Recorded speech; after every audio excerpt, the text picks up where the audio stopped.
important chapter for both NEET as well as CET. You'll get around 2 to 3 questions in NEET exam.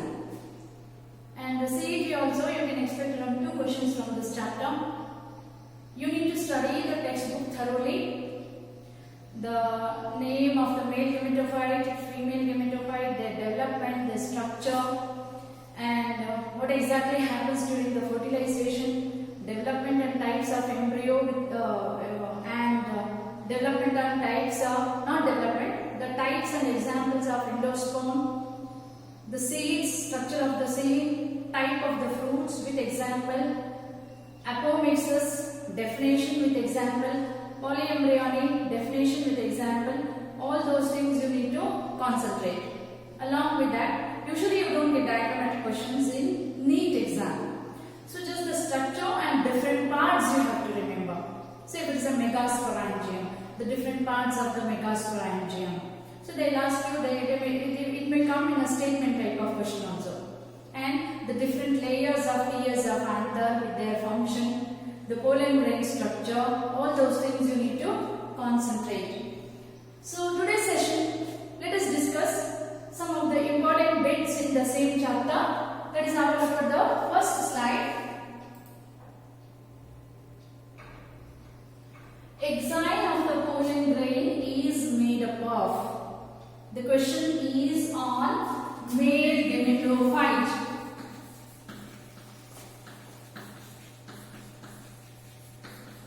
Male gametophyte, the pollen grain as the male gametophyte in case of angiosperms. And the pollen grain structure, if you remember, they are usually spherical in nature with a different array of architects on their surface, or you can say sculpture on their surface that help us to identify different pollen grains. And a pollen grain usually has 2 wall layers. Inner wall is called intine. The outer wall is called exine. Say this is exine and inner wall intine. So exine, as I mentioned, it may have a different array of sculpture on its surface. With that you will have the regions called germ pores also on it, like this. Now the question is on the outer wall, that is chemical composition of the exine. So exine is the outer layer, which is usually very hard in nature and is made up of an organic substance called sporopollenin. It is made up of an organic substance called sporopollenin, one of the hardest structure present in nature.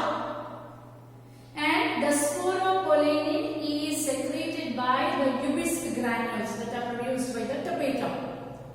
The sporopollenin is resistant to treatment with acid, treatment with the alkali, resistant to high environmental or adverse environmental conditions such as a high temperature. And so far, no enzyme has been isolated that is capable of digesting the sporopollenin. So, exine of the pollen grain is made up of option C, the sporopollenin is the right answer. If you look at the other options, pectocellulose, that is a combination of pectin and cellulose. Intine is made up of pectocellulose. Since the question is on exine, so this is wrong option. Lignocellulose, combination of lignin and cellulose. Lignin is not at all present on the pollen grain, so this is also wrong answer. Pollen cake, again related to the pollen grain only, but it is a sticky substance that is present on the pollen grains of insect pollinated plants. It's a sticky substance present on the pollen grains of insect pollinated plants. So this is also wrong answer. So option C, sporopollenin is the right answer. 60% of the angiosperm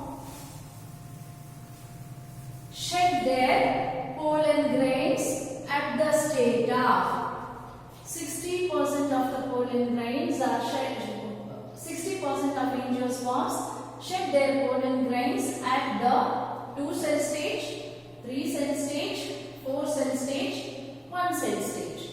Again a question related to pollen grain structure. Say this is outer exine and we have intine here. The germ pores here and there. The number of germ pores usually will be 1, 2 or 3. Right? And at maturity the pollen grain will be having 2 cells in it. And the vacuole like this. A smaller spindle shaped cell called germ cell. A larger cell called vegetative cell. Or it is also called tube cell. At maturity, majority of the pollen grains will be having 2 cells in them. A smaller spindle shaped cells called germ cell. The larger cell with the vacuoles in it, right? And this larger cell is called vegetative cell or the tube cell. Such pollen grains are called 2-celled pollen grains because 2 cells are present. Right? So vegetative cell, the germ cell, is involved in the formation of male gametes. The entire pollen grain is haploid in nature. Right? This is a haploid structure. The germ cell may undergo mitotic division producing 2 male gametes. Whereas the tube cell is involved in the formation of pollen tube during the germination. Right? So majority of the pollen angiosperms shed their pollen grain at 2 cell stage only. That is when they have a vegetative cell and a germ cell. Later, when these pollen grains fall on the stigma surface, the germ cell undergo division producing a 2 male gametes. The remaining 40% of the plants shed their pollen grains at 3 cell stage. That is, even before the pollen grains are released, the mitotic division takes place in the germ cell producing 2 male gametes. Or otherwise, in 16% of the plants, the pollen grains are released at 2 cell stage. Right? Once it falls on the stigma surface, once the pollen starts germinating, then the male gametes will be produced there. So, the right answer is 2 cell stage. 60% of the angiosperms shed their pollen grain at 2 cell stage. The innermost layer of microsporangium is, again, recollect the TS of anther you have studied to know the structure of microsporangium. The TS of anther, something like this, you write it like this. Majority of the angiosperms are dithecous. That is, they have 2 lobes. And within each lobe, 2 locules will be present. So, total of 4 locules will be present. So, they are bilobe or dithecous with tetralocular in nature. That is, 4 locules will be present. 1 at each corner. 1, 2, 3, 4 like this. They are dithecous and tetralocular in nature. The question is on this microsporangium structure. The single microsporangium, if you enlarge and see, it has a 4 wall layers. Right? The single microsporangium, if we enlarge and see this part, if it is enlarged, it has 4 wall layers. Outermost layer, which is made up of single layer of cells, this is called epidermis. Followed by epidermis, we have one more layer of cells, and this layer is called endothecia. And since it has the alpha cellulosic fibers deposited on the wall layer, it is also called fibrous layer and make the cell hygroscopic. That is, they can absorb the water. Followed by, we have 1 to 2 layers of middle lamella. This is middle lamella. All these three layers help in the dehiscence of anther. That is, split and opening of the anther when they are mature, when the stamens are mature. These three layers help in the dehiscence of the anther. And the middle layer is followed by innermost protective layer. The cells are slightly larger in nature. They have dense cytoplasm, and usually more than one nucleus will be present in them, and this innermost layer is called tapetum. So the question is, the innermost layer of the microsporangium is tapetum. So option A is the right answer. Epidermis is outermost, followed by middle layer. So epidermis is outermost, followed by endothelium, then middle layer, then tapetum. So the cells of the tapetum are slightly larger. They have dense cytoplasm. Usually more than one nucleus, that is now two or more than two nucleus will be present. We call the condition as polyploid, which is because of the endomitosis. That is, nuclear division is not followed by cell division, or karyokinesis is not followed by cytokinesis, because of which the cells of the tapetum are polyploid in nature. The main function of the tapetum is to provide nourishment or nutrition to the developing pollen grains. So inner to the tapetal layer you have sporogenous tissue, and each cell in the sporogenous tissue can act as a microspore mother cell. Microspore mother cell undergo the cells of the microspore mother cell undergo mitotic division, producing microspore tetrad. Microspore tetrads will separate, and each microspore will later develop into pollen grain, that is called as male gametophyte, isn't it? So the main function of this tapetum is to provide nourishment to the developing pollen grain. Right? Apart from that, the cells of the tapetum also produces Lewis granules. Lewis granules are involved in formation of exine of the pollen grain, or the sporopollenin layer of the pollen grain. So for this question, the answer is option A, that is, innermost layer of microsporangium is tapetum. In which one of the following pollination is autogamous? Pollination is one of the important events that takes place during the sexual reproduction, both in gymnosperms and angiosperms, the pollination.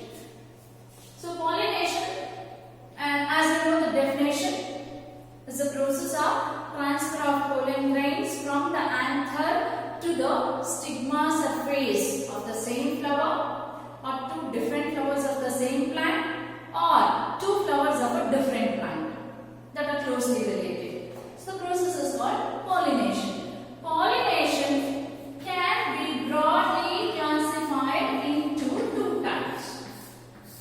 That is, autogamy, allogamy. This is self-pollination. The other one is cross-pollination. See, autogamy or the self-pollination takes place within the same flower. That is, anthers released from the flower are transferred on the pollen grains released from the flower are transferred onto the stigma surface of the same flower. So this is called autogamy. Whereas allogamy, the typical type of allogamy is xenogamy, where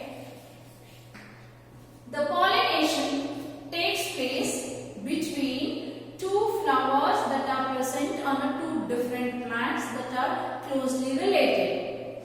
Right? So whereas this one more type, which is called gynecologamy,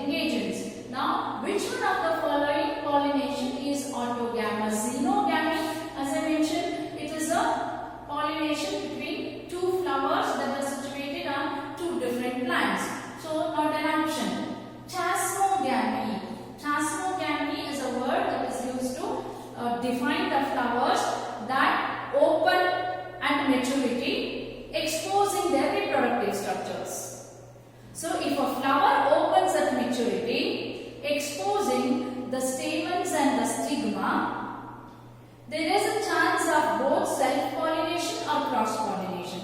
So there we cannot rule out the self-pollination. Not all chasmogamas are cross-pollinated. So it may be either self-pollination or cross-pollination. So this is also wrong answer. Geitonogamy, as I mentioned, it is genetically self-pollination, but when it comes to the functionally it is a cross-pollination. So this also we can rule out. The C, option C is cleistogamy. Cleistogamy is a word used to define the flowers that never open. See, in some of the plants like oxalis, viola, camellia, these plants, they produce two different types of flowers. That is chasmogamous flowers, cleistogamous flowers. The cleistogamous flowers are the flowers that never open. Even at maturity also, they don't open. So, the cleistogamous flowers are invariably autogamous.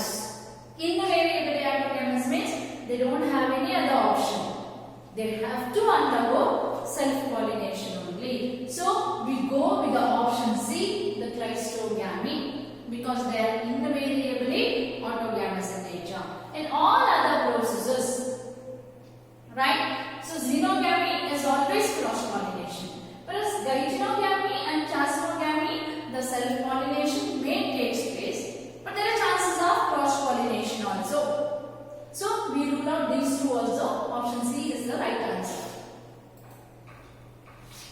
In an angiosperm, male plant is diploid and the female plant is tetraploid. Then the endosperm will be, say, endosperm is a nutritive tissue and is a product of double fertilization. Endosperm is a nutritive tissue that is present in the angiosperms and is a product of double fertilization. Now what is double fertilization? Double fertilization involves syngamy, that is fusion between male and female gamete plus triple fusion.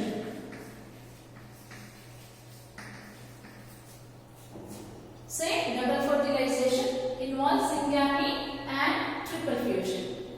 So when both male and female plants are diploid in nature, they always produce a haploid gametes. Syngamy is a fusion of male gamete, one of the male gamete, the two male gametes will be present with a female gamete and it produces a zygote. Zygote which is diploid in nature. Male gamete is haploid, female gamete is also haploid, so a diploid zygote is produced. In natural condition, when the plants both male and female plants are diploid in nature. Whereas triple fusion is a fusion between another male gamete which is haploid and it fuses with the secondary nucleus. Secondary nucleus is formed by fusion of two polar nuclei, right? So two polar nuclei. Two polar nuclei. How many? Two, right? Two polar nuclei which are haploid and haploid fuse. They form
you have chalazal end here.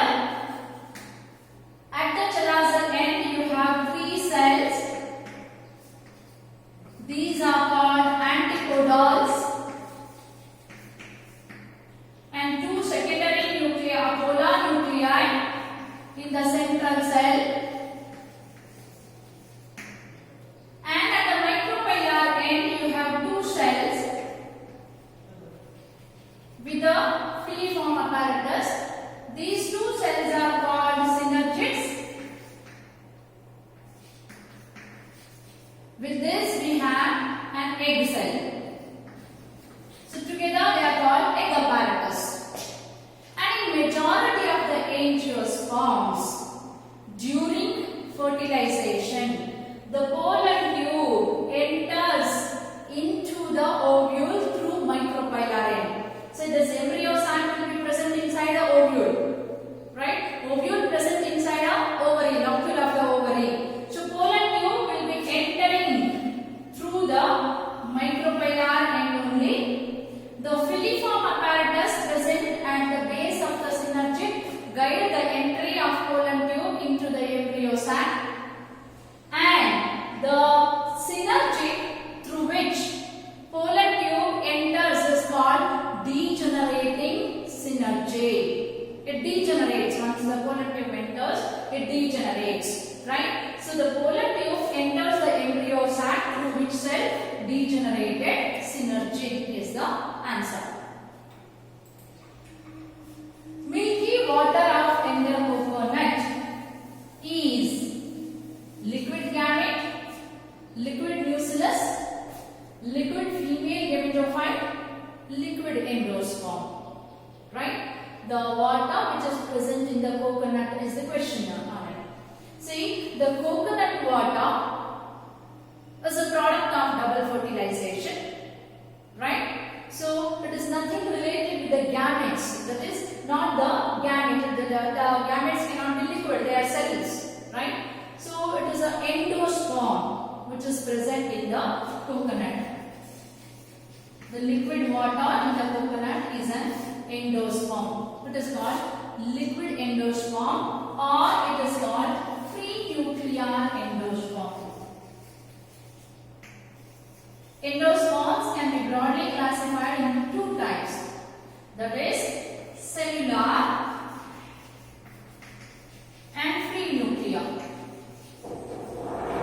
Endosperms are of 2 types: cellular endosperm, free nuclear endosperm. In cellular endosperm, once the double fertilization is over, as I mentioned earlier, triploid primary endosperm nucleus will be produced. PEN we call it as, at the end of the double fertilization. That is, the product of the triple fusion is called primary endosperm nucleus. Say in some plants, the primary endosperm nucleus, which is triploid in nature, it goes on dividing, nucleus goes on dividing. Each time the nucleus divides, the cell wall formation takes place. Nuclear division is followed by cell wall formation. Such endosperms are called cellular endosperm. Petunia, datura, and the white portion of the coconut, which is called kernel, right? All are examples of cellular endosperm. Whereas coconut water is an example of liquid endosperm, where the nuclear division is not followed by cellular division. So primary endosperm nucleus undergo free nuclear division. Free nuclear division in the sense the division of the nucleus is not followed by cell formation. So the milky water of the coconut is an example of liquid endosperm, a nutritive tissue.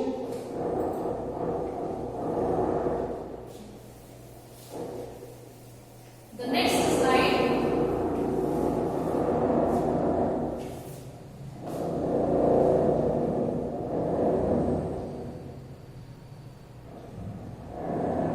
Viability of lupin seed is.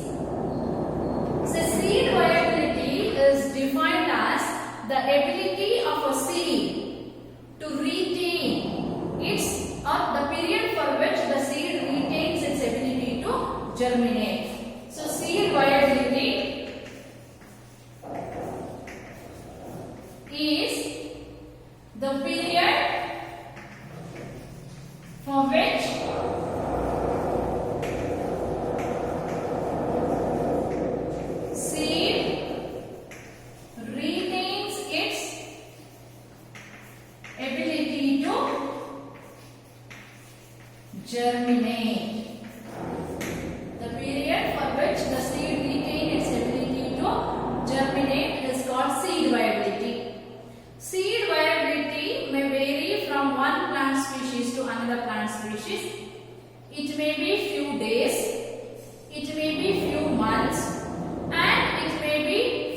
years.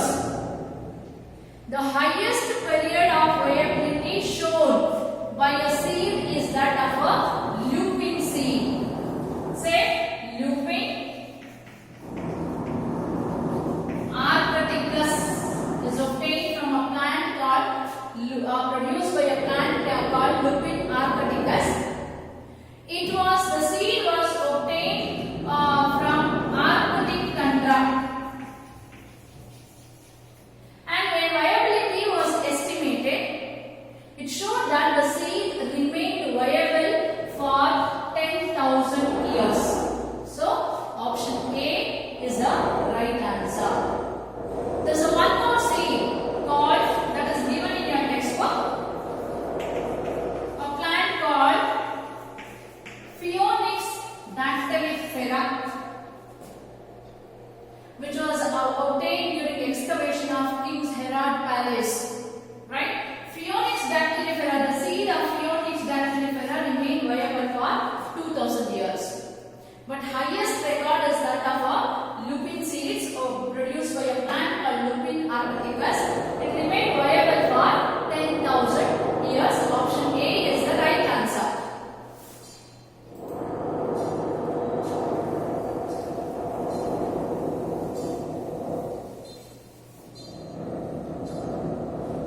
The next question, perisperm is, right? The word perisperm is related to tissue called nucellus. And if you recollect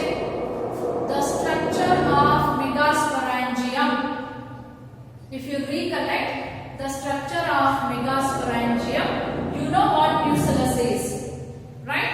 So, integuments of an ovule, they enclose a sporophytic tissue which is called nucellus.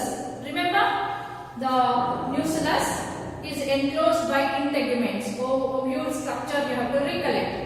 And one of the cell in the nucellus get differentiated and it behaves as a megaspore mother cell.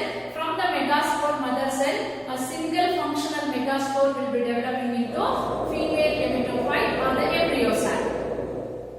The nucellus after fertilization may be absorbed by the growing embryo. After fertilization, nucellus may be absorbed by the growing embryo, or in some plants such as black pepper. In some plants such as black pepper and wheat, the nucellus will not be absorbed by the growing embryo. Instead, it is retained even after seed formation. Such a persistent remnant nucellus is called perisperm. Persistent means the nucellus is retained even after the formation of the seed. So, such a persistent remnant nucellus is called perisperm. Look at the option. Remnants of nucellus, remnant of embryo, remnants of endosperm, none of these. As I mentioned, it is a remnant of nucellus. Option A is the right answer. Polyembryonic is reported in. So, in certain plants, more than one embryo will be present in the seeds. Usually, a seed contains single embryo in angiosperms, right? Whereas in gymnosperms, the seed may contain many embryos.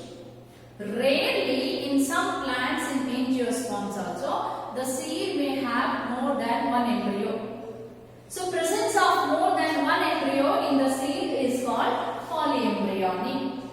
Question is on polyembryonic. So, how these embryos are formed? So, these embryos will be usually diploid in nature and they are formed by the sporophytic tissue of the ovule. That is, they may be formed by the cells of integument or they may be formed by other cells of the nucellus and are usually diploid in nature. They don't undergo meiosis, they directly produce a diploid embryo. So, polyembryonic is common in case of citrus and mango. It is common in case of citrus and mango. Third option is Gossypium. Gossypium means cotton. In cotton, polyembryonic is not seen. So, these option. 1 and 3, 2 and 3 wrong, 1, 2, 3 wrong, 1 and 2, option D is the right answer. A root has a 42 chromosomes. Then find out the chromosomal number in the synergy. Root is a vegetative cell, right? And the number of chromosomes, that is root, which is a vegetative cell and is diploid in nature. The cells of the root has a 42 chromosomes. So that means root is diploid in nature. Find out the chromosomal number in the synergy. Synergid is a cell present in the embryo sac. So embryo sac and all the cells that are present in the embryo sac are haploid. Embryo sac and all the cells present in the embryo sac are haploid in nature. So that means what? If the root cell has a 42 chromosomes, synergid, which is a haploid in nature, should have half of these chromosomes. That means 42 divided by 2 will be 21. Right? So option C, 21 is the right answer. In nature, cleistogamous flowers are. So this we have discussed in the earlier slide also. Cleistogamous flowers are the flowers that never open. Since they never open, they are always bisexual. That is, they have both male and female reproductive structures in them. Pollination takes place within the flower. So in nature, the cleistogamous flowers, when the pollination takes place within the flower, it is called self-pollination. So they are always self-pollinated. These are not the option because insect, wind and birds are the pollinating agents that are involved in the cross-pollination. Cleistogamous flowers do not require pollinating agent at all because they don't open. So they are invariably autogamous. They assure seed setting. Whereas insect, wind, bird, all these are pollinating agents that are involved in the cross-pollination. So option A, the cleistogamous flowers are self-pollinated is the right answer.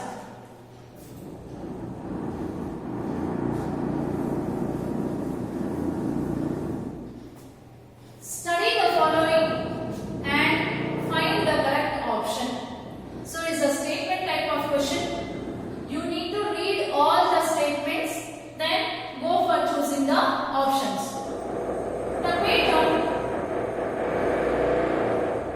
Tapetum nourishes the developing pollen grains.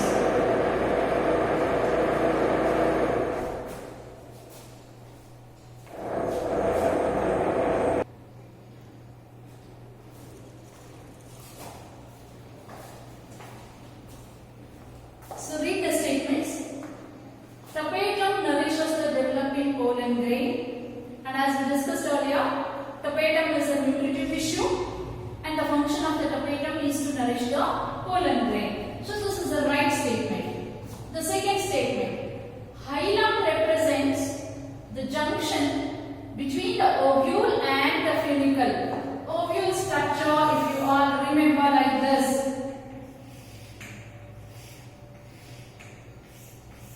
So this junction is called hilum, right? So hilum represents the region where the body of the ovule is attached to the stalk of the ovule, and the stalk of the ovule is called funicle. To explain you in a simple way, see, if this is the ovule, the body of the ovule attaches to its stalk like this. This is the stalk. The stalk is called funicle, and this junction is called hilum. So hilum is the region where the body of the ovule is attached to the stalk of the ovule. So this is also right statement. In aquatic plants such as water hyacinth and lily, pollination is by water. Pollination by water is called hydrophily. And we have two types of hydrophily, epihydrophily, hypohydrophily. Epihydrophily pollination takes surface of the water. Vallisneria, the best example. Hypohydrophily, it takes place in the water, that is in the submerged condition, right? So hydrilla is an example. Whereas some of the plants such as the water hyacinth and lily, they grow above the water surface and they are usually pollinated by wind, not by water. They may be pollinated by wind or they may be pollinated by insects but not by water, because they grow above the surface of the water. So the third statement is a wrong statement. The primary endosperm nucleus is triploid. Yes, of course, because the primary endosperm nucleus, which is also abbreviated as PEN, P-E-N, is formed by the fusion of a haploid male gamete with two polar nuclei, N plus N. So it will be 3N, triploid in nature. Thus, fourth statement is also correct. Now, what have they asked? Find the correct option. Now, look at the statements. The 1 and 2, yes, along with 1 and 2, third is also right, fourth is also right option. 1, 2 and 4. Yes, 1, 2 and 4. Option B is the right option.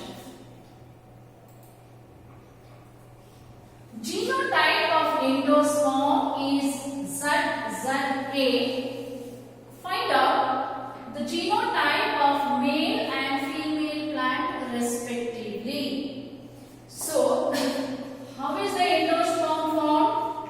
Endosperm is formed by the fusion of male gamete, which is haploid, single male gamete, fuses with two polar nuclei, that is N plus N. So these N plus N originate from female. They are the nuclei that are present in the embryo site, the female gametophyte. That means two nuclei are female, fuses with one male gamete, producing the triploid endosperm. So if it is ZA, these two represent female genotype or represents the nucleus of the female, because two polar nuclei is it. And the third one, this represents the male gamete, isn't it? Now the genotype of male and female they have asked, not female and male. The genotype of male should be, if this is a haploid structure, then male should be AA, isn't it? And these two are haploid cells, then the genotype of female should be ZZ. Now look at the option. The first option, ZZAA. The question is on male. The question asks the genotype of male first. So we have to find an option that has male genotype in the beginning. So this option is beginning with the female genotype. So wrong option. ZA, heterozygous condition. So if there are two different types, then two different types of nuclei should be produced. Wrong option. AA, ZZ. Yes, AA, if the male genotype is AA, it produces a male gamete having A as a genotype, and ZZ is a female gametophyte. So female genotype produces a female gametes or female nuclei with a Z genotype. So option C is the right answer. Pollens are best stored at which temperature? See, you can refer your notes for this question if the options are not visible. So I am going to write again. The first option is minus 196 degree. Second option is 96 degree centigrade. Third is 10 degree centigrade. Fourth is 0 degree centigrade. So pollen grains like that of a sperms can be preserved for many years. Usually, the plants that are becoming extinct, from such plants pollen grains can be collected and can be stored for many years for the pollination process. And these pollen grains can be stored best in liquid nitrogen. The liquid nitrogen has temperature of minus 196 grains can be best preserved in liquid nitrogen. The temperature of liquid nitrogen is minus 196 degrees centigrade. So option A is the right answer. Storing of pollen grains or any other type of cells or gametes in liquid nitrogen which has a temperature of minus 196 degrees centigrade is called cryopreservation. Storing in minus 196 degrees centigrade is called cryopreservation. For many years, the pollen grains can be stored in liquid nitrogen having a temperature of minus 196 degrees centigrade. The total number of nuclei involved in double fertilization in angiosperms are, again we'll see the double fertilization. Double fertilization involve what?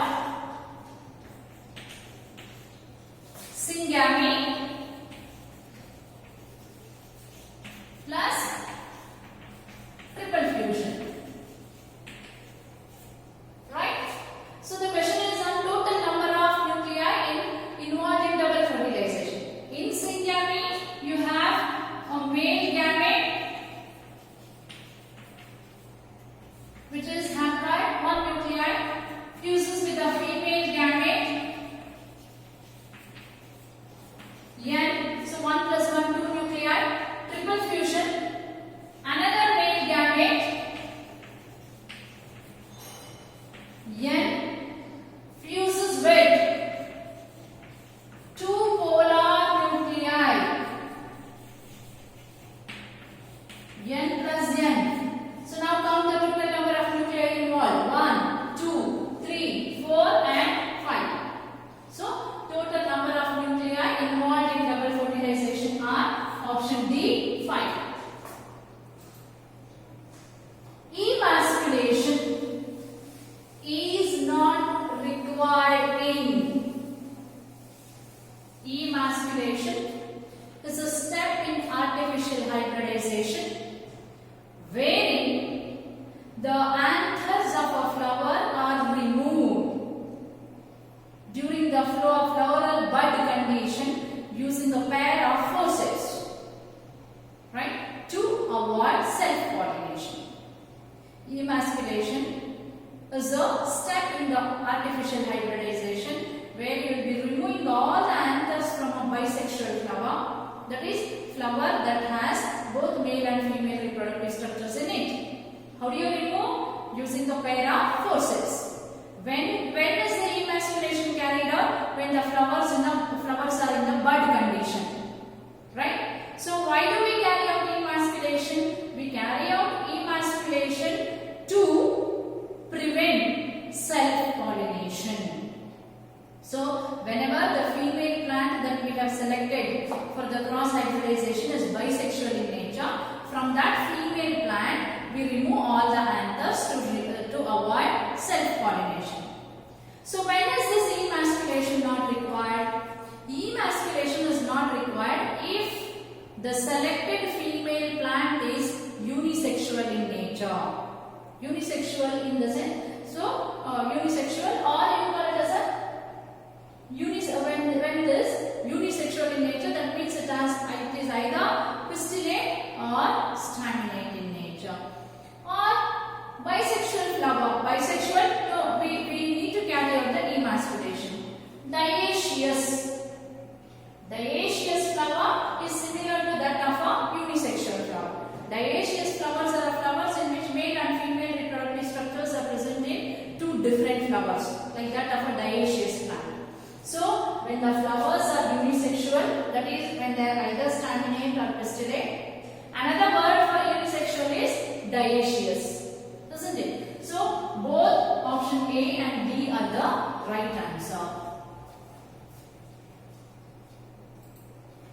The fertilization in which the male gametes are carried through the pollen tube is known as, say, in all the angiosperms, the fertilization takes place through the formation of pollen grains. produces two male gametes. Both the male gametes are non-motile in nature. Even the female gamete is also non-motile. So for fertilization to take place, these male and female gametes should be brought together. How does the male and female gametes are brought together? They are brought together with the help of pollen tube, right? Soon after the fertilization, so pollination. That is, once the pollen grains are deposited on the stigma surface. If the pollen grain and the stigma surface are compatible type, then the stigma surface will allow pollen grains to germinate. So, if this is the stigma surface, we have style, and at the base we have ovary. In the ovary, ovule is present. So, the pollen grains will germinate, forming a pollen tube. Pollen tube penetrates through the style region, reaches the ovule, enters into embryo sac through the synergids. Getting? So such fertilization that takes place with the help of by forming a pollen tube is known as symphyonogamy. Syngamy is a wrong option. It's a fusion of male and female gamete, isn't it? Porogamy is a process of entry of pollen tube through micropyle region. So it defines the entry of pollen tube through micropyle region. So hence the wrong option. Chalasogamy, entry of pollen tube through the chalasa is called chalasogamy. Now, what is the question? Fertilization that takes place by forming pollen tube. They are not asking from which region pollen tube is entering. They are asking only the, what do you call, the type of fertilization that takes place with the help of by forming a pollen tube. It is called symphyonogamy. Is a characteristic feature of gymnosperms and angiosperms. Apomixis is seen in. Apomixis is a type of asexual reproduction that mimic sexual reproduction. Why asexual? Because it doesn't involve meiosis and fertilization. Why do we say it is mimicking the sexual reproduction? Because the process of apomixis results in the formation of seeds. So how do you define apomixis? Formation of seed without fertilization is called apomixis. This is a type of asexual reproduction that mimic sexual reproduction. It is restricted only to few species, a few genera of angiosperms, or few family of the angiosperms such as Asteraceae and Grassus. Seen in both the members of Asteraceae and the members of Grassus. So we go with the option both A and B.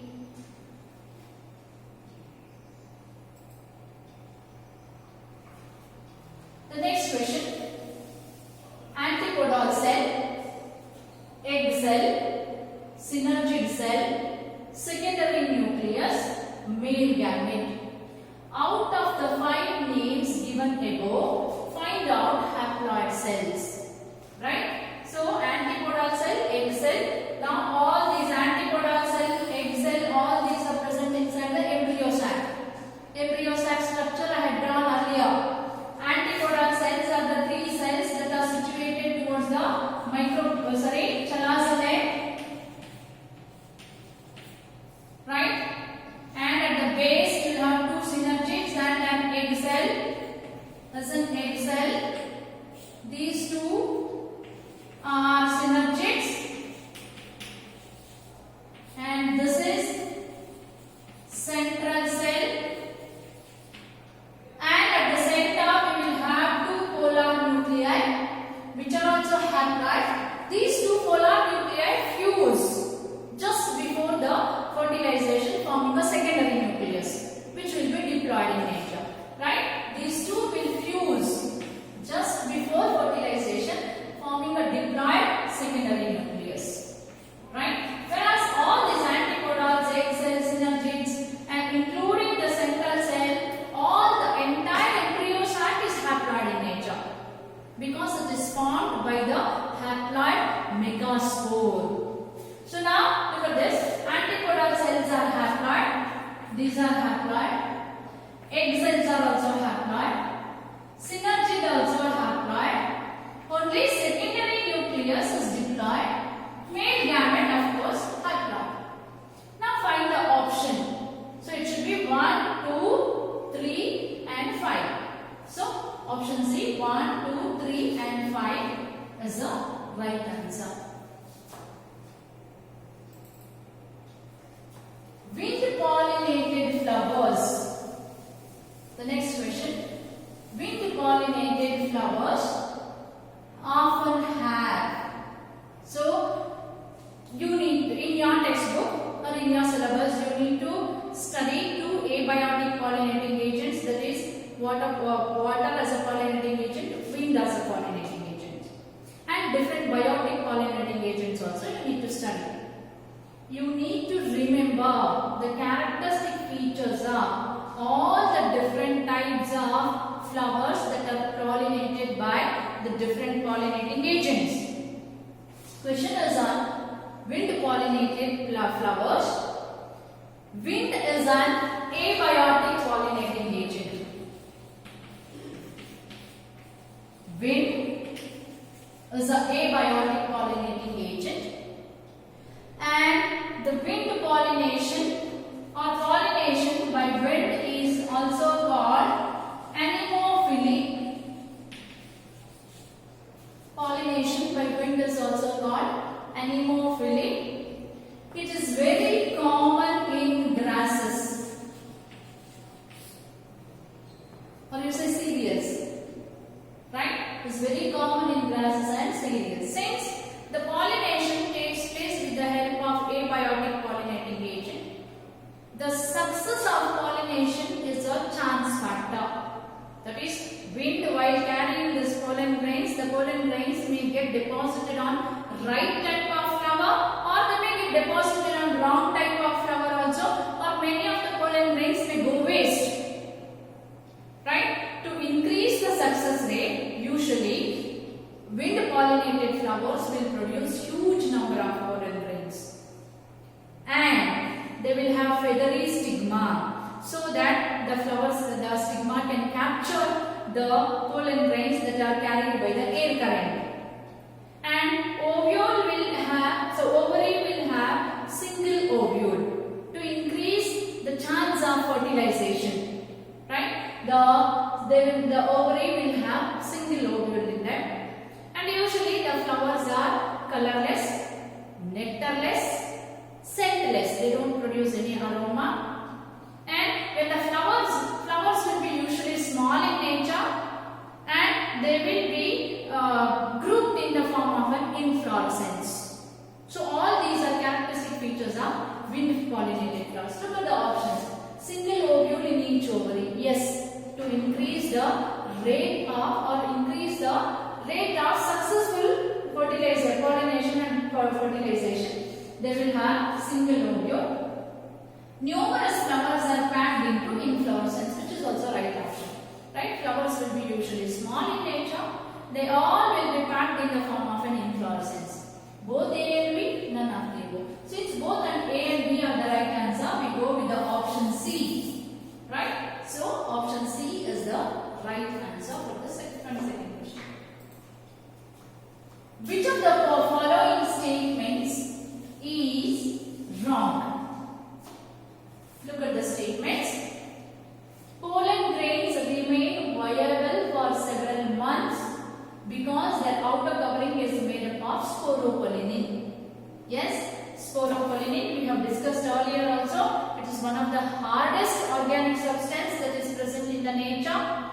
It is resistant to acid treatment, resistant to alkali treatment, resistant to high temperature, and resistant to enzyme digestion.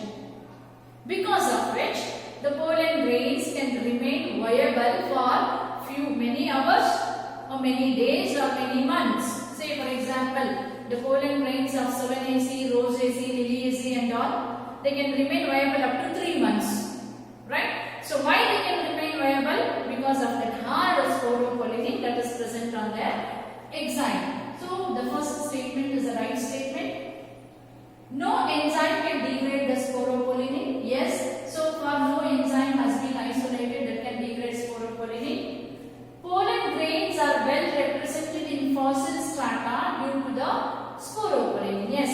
pollen grains can be preserved as fossils. They undergo fossilization due to presence of sporopollen. Pollen wall has cavities containing proteins. Earlier, I was mentioning while explaining the diagram of the pollen grain, say outer wall, which is called exine, inner wall,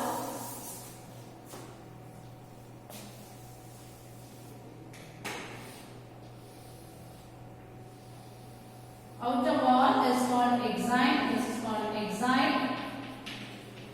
The inner wall is called intine. And on the surface of pollen grain, there are certain regions where the exine or sporopollenin is absent. And these regions are called germ pore. Germ pore are the regions on the pollen grain where the sporopollenin is absent.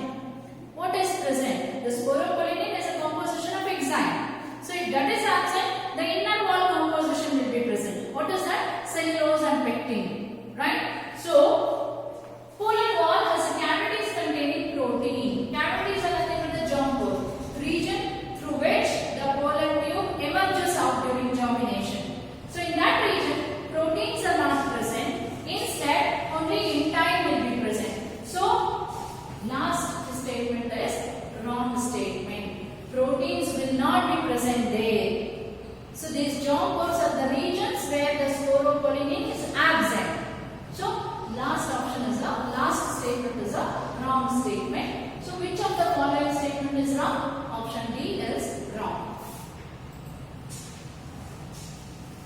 Insect pollinated flowers are, again, insect are the biotic pollinating agents, and majority of the angiosperms are pollinated by insects. And the pollination by insects is called entomophily. Pollination by insects is called entomophily. So usually insect pollinated plants or flowers have to attract insects to achieve pollination.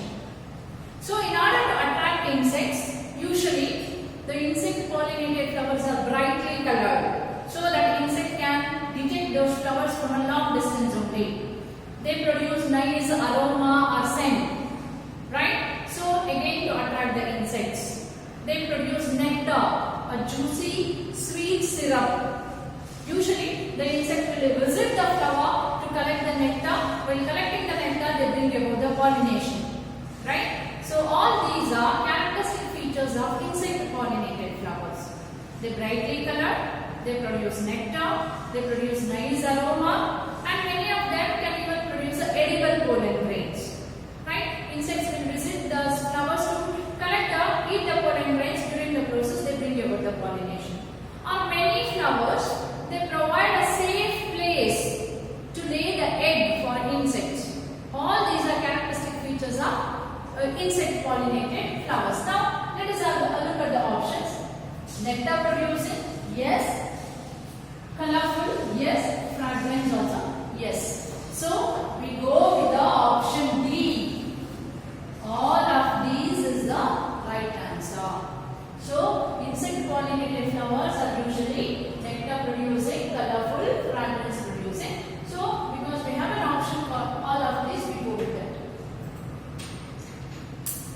When a pollen is transferred from anther of a flower to the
in which only ovary takes part in the fruit development.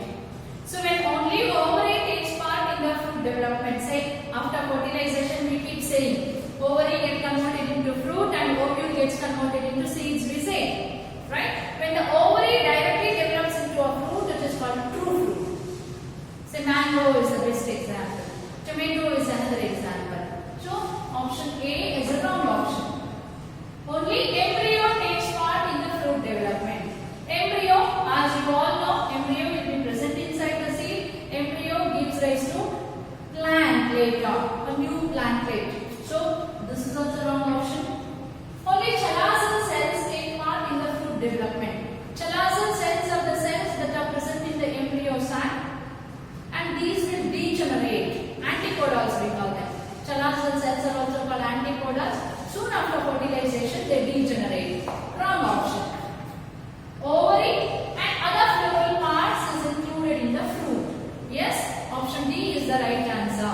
Say, apple is the best example for false fruit. What we eat, edible part of the apple is thalamus. Then where is the ovary? Ovary is that hard layer covering the seeds. So both the ovary and other floral part are involved in the fruit formation there. So the option D is the right statement. Apple is an example of false fruit. Cashew is an example of false fruit. Strawberry is also an example of false fruit. Try to remember these examples. Synergis filiform apparatus guide the pollen tube, guide the style for development, present near the micropylar end. This earlier slide I have discussed the structure of embryo sac. Synergids are the cells that are present at the micropylar end, right? And at the base of the synergy, a finger-like projections or cellular thickenings are present, which are called filiform apparatus. And this function of filiform apparatus is to guide the entry of pollen tube into embryo sac, right? So, guide the pollen tube entry is the right answer. Guide the style for development. No, style is a part of carpel or the pistil. So it has nothing to do with the filiform apparatus. Wrong. Present near the micropylar end. Yes, because synergids are always present near the micropylar end. This is also true. So we go with the option D. That is both A and C are the right answers.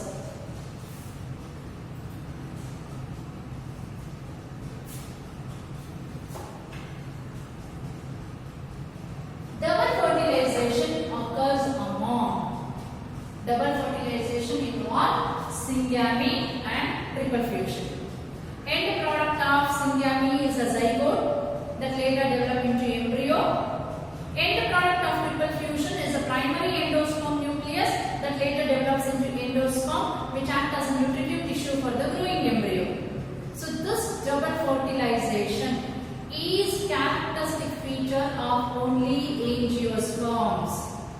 No other plant species shows double fertilization. Neither algae, nor bryophytes, nor the pteridophytes, nor the gymnosperms. So, double fertilization is a characteristic feature of angiosperms only. So, option C is the right answer. Identify the wrong statements regarding post-fertilization development. Wrong statement. Look at the statements. The ovary wall develops into pericard. Say, after the fertilization, the wall of the ovary becomes wall of the fruit. After the double fertilization, wall of the ovary gets converted into wall of the fruit, and this fruit wall is called pericard. So that means the statement A is a right statement. The outer integument of the ovule develops into tegmen.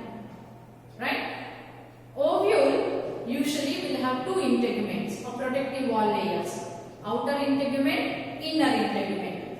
Say the ovule after fertilization develops into seed. We all know. Say ovule develop into seed. Outer wall of the outer integument develop into outer seed coat, and outer seed coat is called testa, right? And inner integument,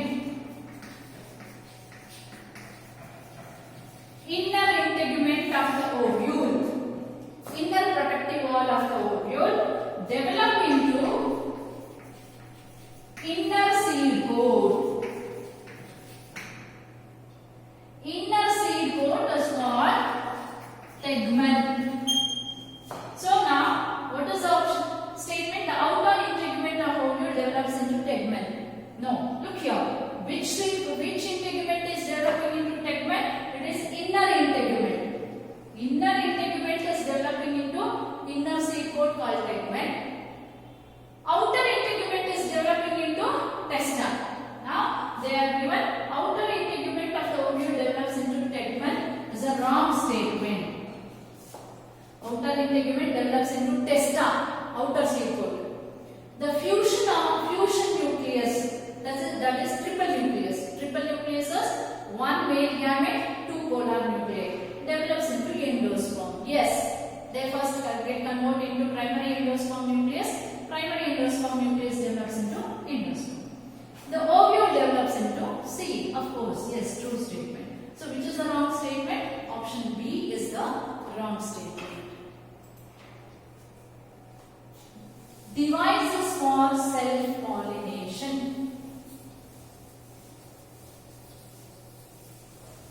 Self-pollination is a process that takes place in the same flower, right?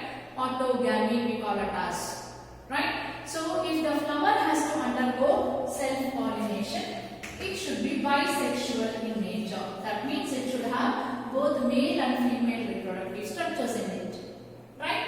And cleistogamy is another device for self-pollination. Cleistogamy is another device for self-pollination. Homogamy is another device for self-pollination. All these are devices for self-pollination. That means adaptations for self-pollination. Homogamy means both anther and stigma mature at same time. That means when the stigma become receptive, the pollen grain anther should mature and release the pollen grain. The condition is called homogamy. All these are adaptations for the self-pollination. Now look at the option: declining or unisexuality. That means the plant will be producing unisexual flowers. So if the plant is producing unisexual flower, that means the flower that have either stamen or the pistil. There is no chance of self-pollination at all. So this is not an adaptation. Dichogamy. Dichogamy is opposite of homogamy. Dichogamy is the condition where anther and stigma mature at two different times. Dichogamy is again of two types. Protandry, where anther matures first followed by the stigma, or protogyny, that is stigma mature first followed by anthers. That means in dichogamy, when the stigma is receptive, the flower will not release anthers with the pollen grains because anther is not mature. Or when the anther mature and release the pollen grain, stigma is not receptive. So obviously the flower has to undergo cross-pollination. Dichogamy is a phenomenon where male and female reproductive structures mature at two different times. Again, it will not allow self-pollination. So this is also wrong. Heterostyly is a condition where stamen and style are situated at different positions.